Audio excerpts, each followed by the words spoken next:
14ই November 2024 খুব ভোরে উঠে হাওড়া নিউ জলপাইগুড়ি বন্দে ভারত ধরে আমাদের যাত্রা শুরু হলো দার্জিলিংয়ের উদ্দেশ্যে। ঠিক 6:10 বন্দে ভারত ছেড়ে দিল। পথে প্রথম স্টপ হলো বোলপুর, তারপরে মালদা টাউন, বারসই জংশন ও শেষে এনজেপি অর্থাৎ নিউ জলপাইগুড়ি।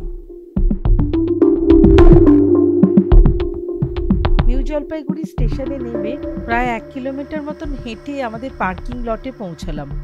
সেখান থেকে ভয়ঙ্কর জ্যাম কাটিয়ে ফাঁকা রাস্তায় বেরোতে পারলাম, কিন্তু আমাদের মুখ্যমন্ত্রী পাহাড় থেকে নামার কারণে সব রাস্তা বন্ধ করে দিয়েছিল। অগত্যা অনেক ঘুর পথে মিরিক হয়ে এগোলাম। পথেই সূর্য অস্ত গেল।